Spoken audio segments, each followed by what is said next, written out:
like I said, guys, tweaks, and you guys know how I am about nitpicking at everything. I nitpick at certain things, especially comic-wise, movies. But I didn't nitpick at that. I was like, okay, no problem. Him revealing, the way they ended it, hero got to get the girl. Thumbs up for that. Cool. I got no problem. I think even Zipblock said the same thing. He didn't mind too much. Okay. Now, number 5. Gabi asked me, let's say Marvel gave you a call. Say they want you to write for Amazing Spider-Man for 2 months. Wow, that'd be a dream come true. What would be some of the things you would do to Peter? Well, first of all, give him a job. Get him a job. Definitely get him a job. I like the idea of him being a teacher before they. So I would get a teaching job again, where he was probably science teacher as well as a phys ed teacher, because he was also a phys ed teacher, which was, wow, that was amazing. I would show that Peter could do that. I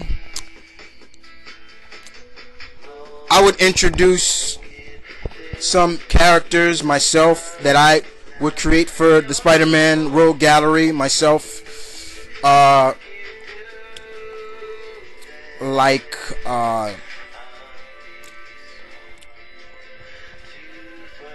What if,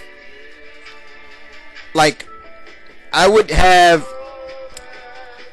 created a complete a villain that I created for myself, for my characters, but I would create one where, imagine Peter had a stalker. I'm talking about an obsessed stalker that knew everything about Peter, but she didn't want him. She wanted him.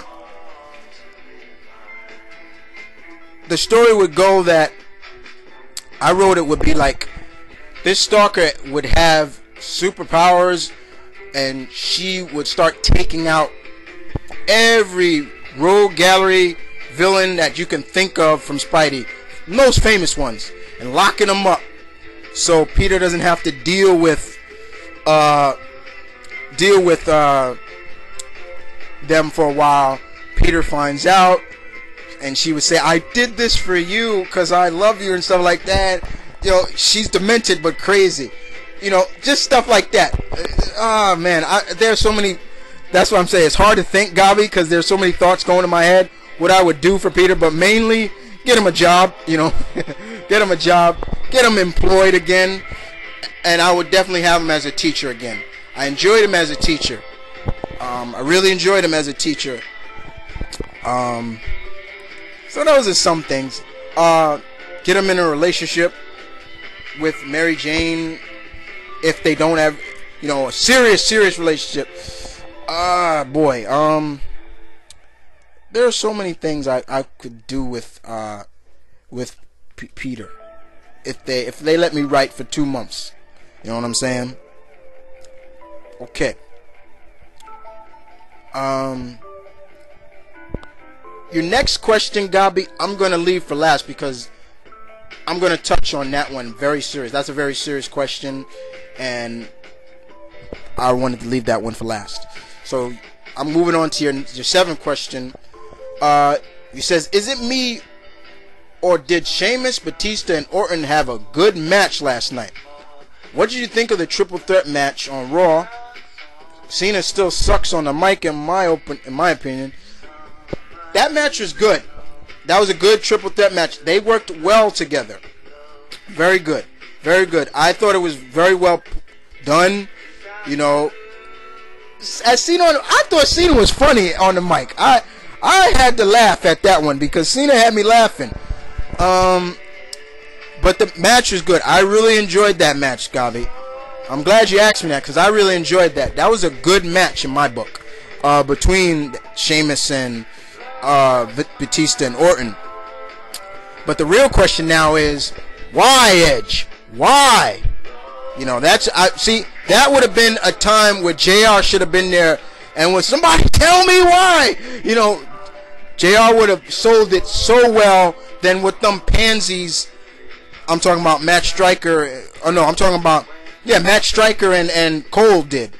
You know, why Edge? Okay. And your next question is, all right.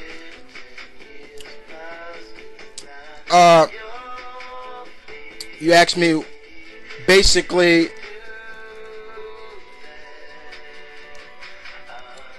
You said basically, what are your thoughts on this year's draft? And then you also say, who got the better picks, SmackDown or Raw?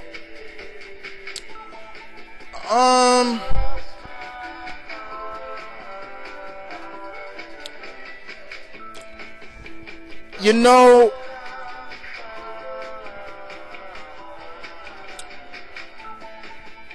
all right. You know what? In my opinion, I was reading a report about the draft from the Bleacher Report, and the guy was telling me Raw still got overall the better picks. Now, let's see.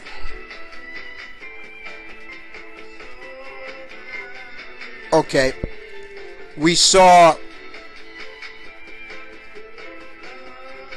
basically Big Show going to SmackDown, Christian going to SmackDown, one of my picks, John Morrison going to Raw. I was saying, please, John Morrison, please.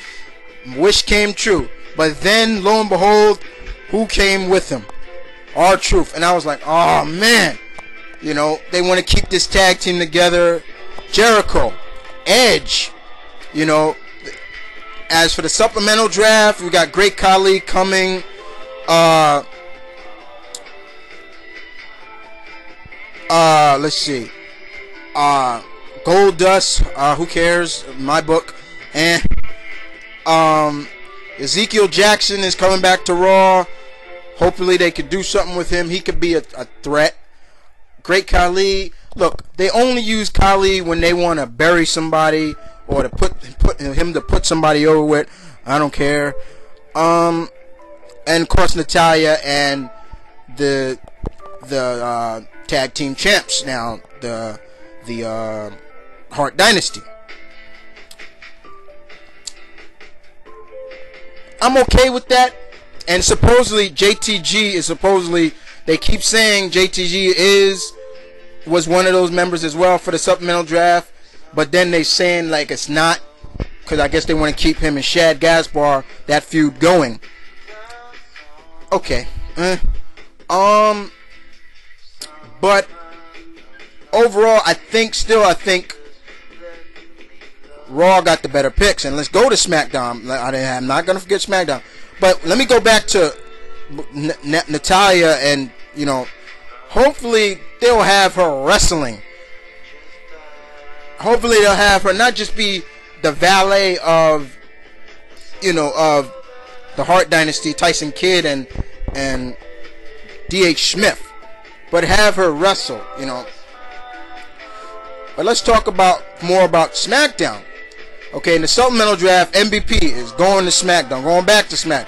That's probably one of SmackDown's big picks. Rosa Mendes is going to SmackDown. Hornswoggle. Who gives a fuck? You know, who gives a goddamn? I don't care. He's going back to SmackDown.